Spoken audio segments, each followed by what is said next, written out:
is a stretch of Interstate 40 in western New Mexico that truckers call Dead Mile 247, not because of the mile marker, because of what happens there. It started with a CB radio call in 1987 that was never officially explained. A trucker named Bobby Dean, 51 years old, 28 years behind the wheel, called in on Channel 19 at 3:14 in the morning. His voice was calm, completely calm. He said, "There is a woman standing in the middle of the road. She is not moving. I am going to stop and help her." That was the last transmission Bobby Dean ever made. His truck was found 14 minutes later by another driver. Engine running, both doors locked from the inside. Bobby's coffee still hot in the cup holder. Bobby was gone. No footprints outside the truck. No signs of struggle. No evidence that anyone had ever been on that stretch of road with him. And the woman he reported standing in the middle of Interstate 40 was never identified, was never found, was never explained. My name is Travis Cole.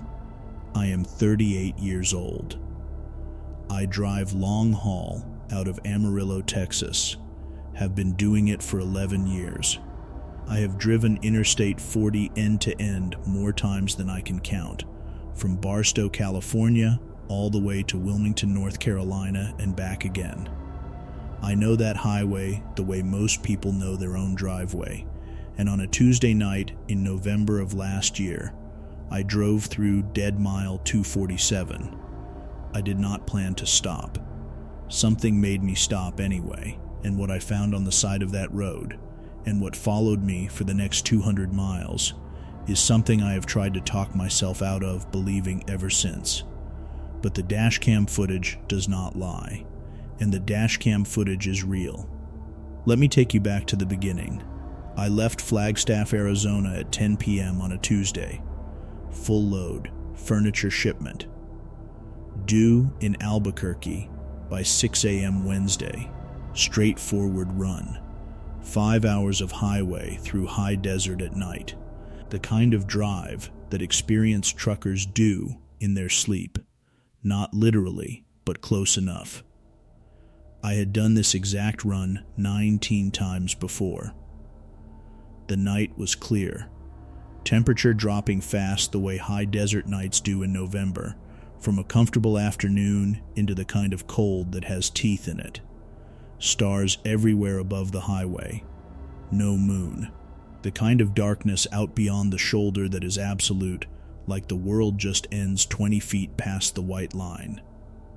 I had my CB on Channel 19 out of habit. Background chatter from other drivers. Weather reports. The occasional joke passed between long haulers killing the miles. Comfortable. Routine. Normal. I crossed the New Mexico state line at 11:40 p.m. The CB traffic thinned out after that. Long stretches of silence between transmissions. This part of I-40 runs through some of the emptiest land in the country. High desert plateau, where you can go 40 miles without seeing a light that isn't a star. I had my coffee. I had my music low on the radio. I had 11 years of highway miles in my hands and my body. I was not afraid of anything. Not yet. At 12:17 a.m., I passed mile marker 245, 2 miles from Dead Mile 247. I want to be honest with you about something. I knew the story of Bobby Dean. Every trucker who runs I-40 regularly knows it. It gets passed around on CB channels and truck stop diners the way all highway folklore does, half believed, half dismissed, half told for the entertainment of a long empty night. I had driven through that stretch dozens of times without incident, without anything. I had stopped believing it was anything more than a story a long time ago. At mile marker 246, my CB went silent. Not like traffic dying down, not like other drivers signing off one by one, all at once. Mid-sentence from a driver I had been half listening to somewhere behind me in Arizona. Cut off. Complete silence on the channel. I reached over and turned the volume up. Static. I switched channels. Static. Switched back to 19. Nothing. Not even the ambient hiss you always get on an open channel. Just silence so complete, it felt like the radio had stopped existing. I tapped the unit. Nothing changed. I told myself it was a dead zone. Equipment issue. Happens. I kept driving. At mile marker 247, my headlights lit up something on the right shoulder of the road. A car pulled over at an angle with the front right tire on the gravel shoulder and the rear end still partially in the right lane. Hazard lights going, that slow orange pulse that you see from a long way off on a dark highway, and your brain immediately registers as someone needing help. I lifted my foot off the gas. Professional instinct. You see hazards on a dark highway, you slow down. You check. You help if you can. Every trucker knows this. As I came up alongside the car, I could see it clearly in my headlights. A late model sedan, dark blue or black, hard to tell in the dark. Both front doors closed, no one visible inside from what I could see. And standing about 20 feet in front of the car on the shoulder, a woman, standing perfectly still, facing the highway. I want to tell you that I kept driving. I want to tell you that something in my gut told me to keep the pedal down and not stop. But she was a woman alone on a dark stretch of Interstate 40 at 12 in the morning in November, and her car was broken down, and every decent thing I had ever been taught said you stop. So I stopped. I pulled the truck onto the shoulder about 50 yards ahead of her car, put my hazards on, left the engine running, grabbed my flashlight from the door pocket. I stepped down from the cab. The cold hit me immediately. Hard and dry and immediate the way high desert cold does, like stepping into a freezer. Temperature had to be in the low 20s, the wind out of the west cutting straight across the flat open land with nothing to slow it down. I called out to her. She did not respond.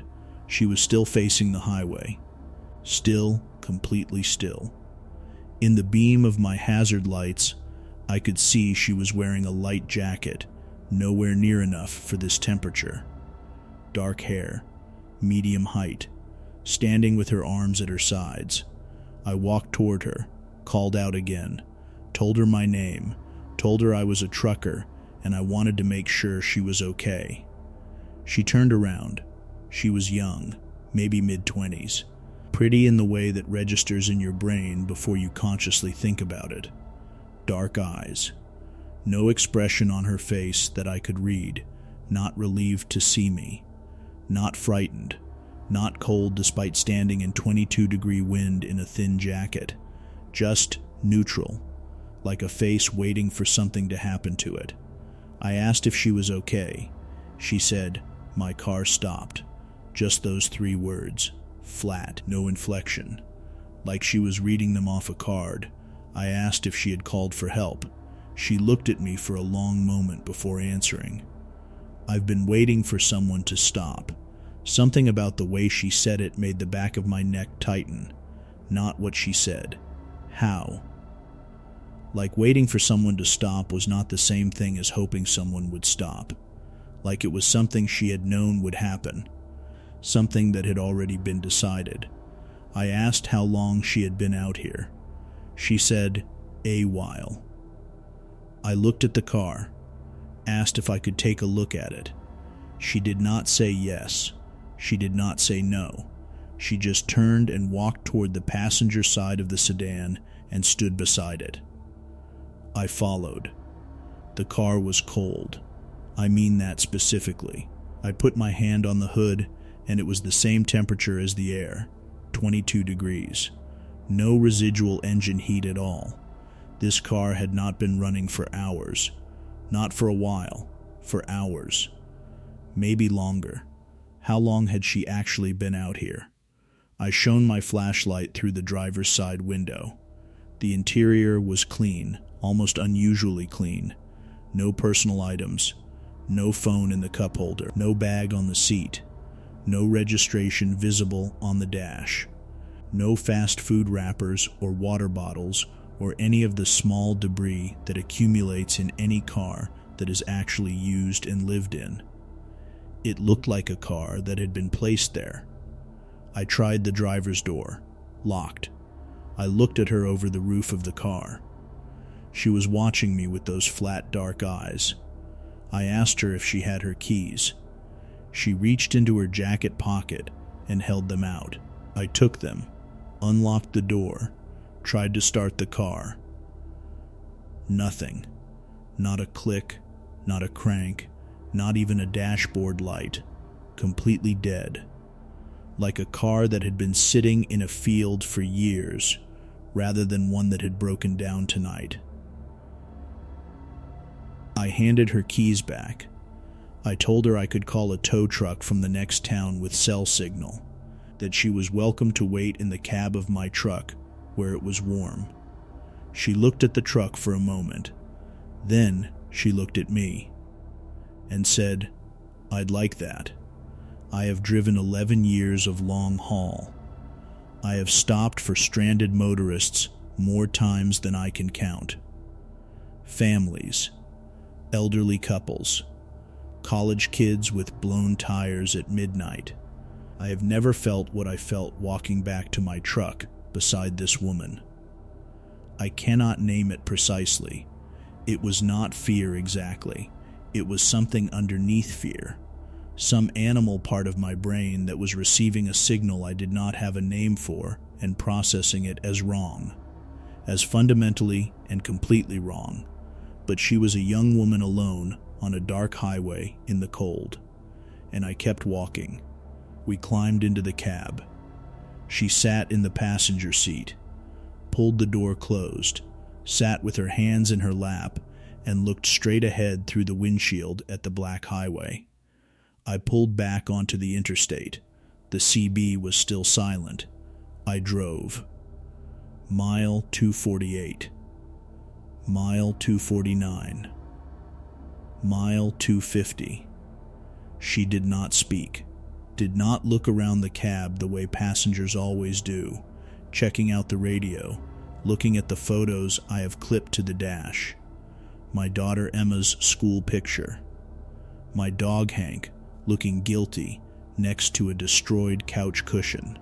She looked straight ahead. I tried conversation. I asked her name. She said Claire. I asked where she was headed. She said Albuquerque. Same destination as me. I asked where she was coming from. Long pause. Longer than the question required. West. I asked if she had family she needed to call. Someone who would be worried. She turned and looked at me for the first time since getting in the truck. No one is looking for me. She said it completely without emotion, like a fact she had accepted a long time ago. I looked at the road ahead.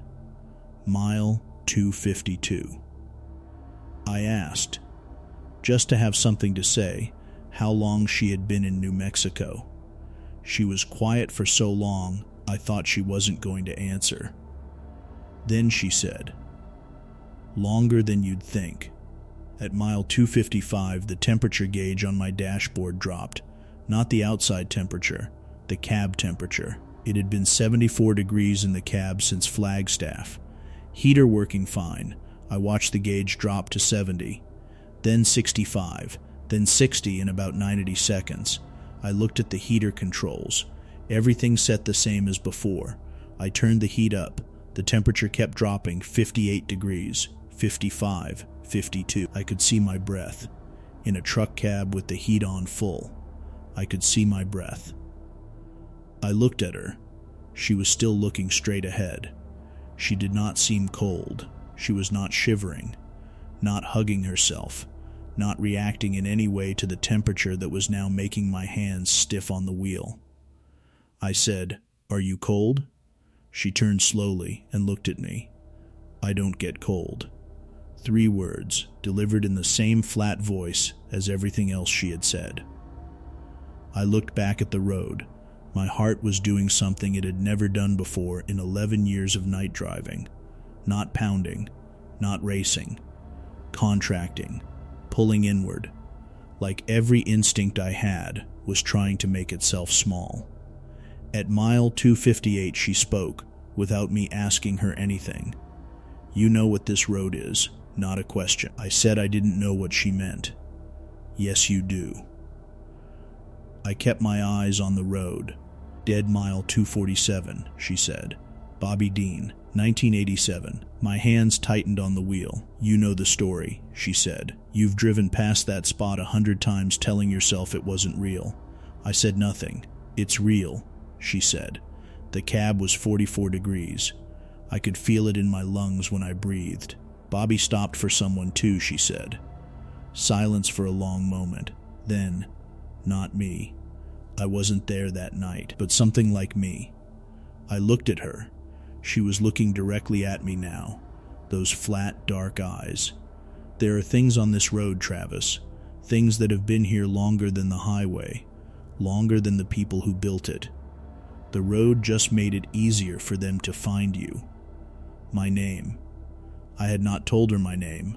I had been so careful. I had said, "I'm a trucker. I want to make sure you're okay." I had not said my name. I said, "I didn't tell you my name." "No," she said, "you didn't." She looked back at the windshield. "Keep driving, Travis. Don't stop again tonight. Don't stop for anything you see on this road between here and Albuquerque. Not a person, not an animal, not lights on the shoulder, nothing." I said, "What are you?" Long silence. The cab temperature hit 38 degrees, the same as outside. "I'm a warning," she said. "The last one you're going to get tonight." At mile 261, she was gone. I did not see her leave. I did not hear the door open. I did not feel any change in the cab's weight or the truck's handling. I looked at the passenger seat, and it was empty. The door was closed. The seatbelt was still fastened in the empty seat, as if she had never been there. The temperature in the cab began rising immediately. 42 degrees, 50, 58, back to 74 within 3 minutes. The CB crackled back to life, mid-sentence. The same driver from Arizona finishing the same transmission that had cut off at mile 246. Like no time had passed at all, like the last 14 miles had existed outside of whatever channel the rest of the world runs on. I gripped the wheel and I drove. I did not turn on music. I did not pick up the CB mic. I drove in silence and I watched the road. Mile 263, mile 265, mile 270. The desert on both sides of the highway was flat and dark and endless. At mile 271, my headlights hit something on the road ahead. A man, standing in the right lane, directly in my path. Everything in me wanted to brake. 11 years of highway driving, every instinct saying, brake, steer, avoid. I thought about what she said. Don't stop for anything. Not a person, not an animal, not lights. I kept my foot on the gas. I do not know if I drove through something or if it moved. All I know is that at mile 271, my headlights illuminated a figure standing in my lane. And at mile 271 and a quarter, my headlights showed empty road, no impact, no sound, no change in the truck. Just empty road. I drove. Mile 278. A pair of headlights in my mirror that appeared out of nowhere. No on-ramp within 20 miles and stayed exactly 2 car lengths behind me for 11 miles without moving closer or falling back. Exactly 2 lengths, like a measurement. At mile 289, they vanished the same way they had appeared. No off-ramp, no turn, just gone. Mile 293, a sound on the roof of the cab. Not wind, not debris. Footsteps, slow, moving from the back of the cab toward the front. I turned my music up and kept driving, and did not look up and did not acknowledge it, and after 2 miles it stopped. Mile 301, A billboard on the right side of the highway. Old, faded. The kind that has been there since the 1970s, and nobody has changed since. I had driven past it 100 times. It advertised a diner in a town called Cuervo that closed down in 1994. But as my headlights swept across it that night, the billboard said something different. 4 words. She saved your life. I looked in my mirror as it passed behind me. In the red glow of my taillights, the old faded diner advertisement. Normal. Unchanged. Like what I had seen had lasted only as long as my headlights touched it. I pulled into the truck stop outside Albuquerque at 4:47 a.m. I sat in my cab for a long time before I could make myself get out. I checked the dashcam footage. The camera faces forward through the windshield. It had been recording the entire drive. Mile 247. My truck pulling onto the shoulder. My hazards going. Me stepping down from the cab. All of it there. All of it real. Then I looked at the passenger seat footage from the interior camera I have mounted for security. She was there. From the moment she got in at mile 247 to mile 261, she was there. Sitting exactly as I remembered, hands in her lap, eyes forward. Except, in the footage her face is blurred, not pixelated, not obscured by bad lighting, blurred, like the camera could not focus on it, like whatever she was existed just slightly outside of what cameras are built to record. And on the audio track, her voice is there, everything she said is there, but underneath her voice, underneath it at a frequency you can barely hear even with headphones on full volume, something else, a sound like wind through a very long empty space, and voices in that wind, many voices, all talking at once. I have had the audio analyzed. The technician who looked at it, a 40-year-old man who does this professionally and has heard everything, sent me a one-line email after. It said, "I don't know what that is. I don't want to know. Please don't send me anything from that highway again. I still drive long haul. I still run I-40. But I do not run it at night anymore. I rerouted my schedule, took a pay cut to do it. My dispatcher thinks I am getting old and cautious. Let him think that. Because I know what is on that highway after midnight. I know it is patient. I know it has been there longer than any road. And I know that on a Tuesday night in November, it sent something to warn me. Something that knew my name before I said it. Something that sat in my passenger seat for 14 miles and kept me alive. I have thought about Bobby Dean a lot since that night. About whether someone tried to warn him too. About whether he listened. I drive past mile 247 every few weeks in the daylight. It looks like every other mile of that highway. Flat desert, dry brush, big empty sky. But if you stop there, and I have stopped there in the daylight because I needed to know, and you stand on that shoulder and you are quiet enough, you can feel it. Something under the asphalt. Something that has been there a very long time, waiting for the next set of headlights to come along in the dark, waiting for the next driver to see something on the shoulder, waiting for the next good person to do what good people do, and stop. I want to leave you with one last thing. 3 months after that drive, I was at a truck stop in Tucumcari, New Mexico. Middle of the day, bright sun, normal world. I was eating at the counter and an old-timer sat down next to me. 70s, leathered face, the hands of a man who had driven 1,000,000 miles. We got to talking the way truckers do. He asked my route. I told him I-40 out of Amarillo. He nodded. Then he said, "You run that at night?" I said not anymore. He looked at his coffee for a moment. Then he said, "Smart. Some roads aren't just roads after dark. Some roads are something else entirely." I asked him what he meant. He looked at me with eyes that had seen too many miles and too many things that don't fit into normal explanations. He said, I-40 through New Mexico. There are things out there that have been working that stretch since before there was a highway.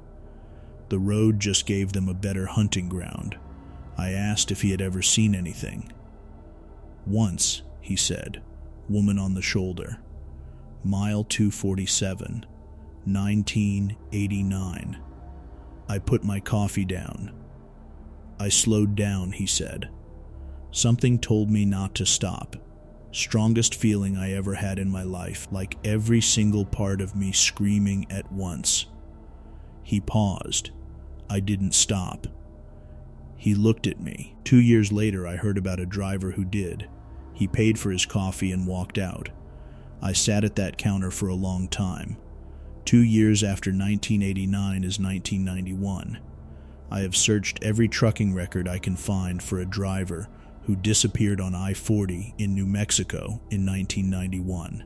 I found a name, James Pruitt, 44 years old, disappeared November 14th, 1991. His truck was found at mile marker 247 with the engine running and both doors locked from the inside.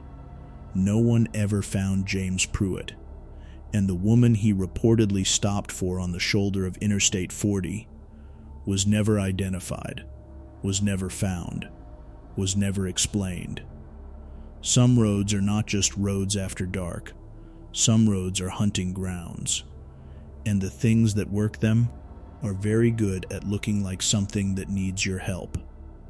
So the next time you are driving alone at night, and you see someone on the shoulder, and every reasonable, decent human instinct tells you to stop, listen to the other thing, the quieter thing, the thing underneath the instinct that is older than kindness and older than decency and older than the highway itself, the thing that is simply saying, keep driving, don't stop, not here, not tonight.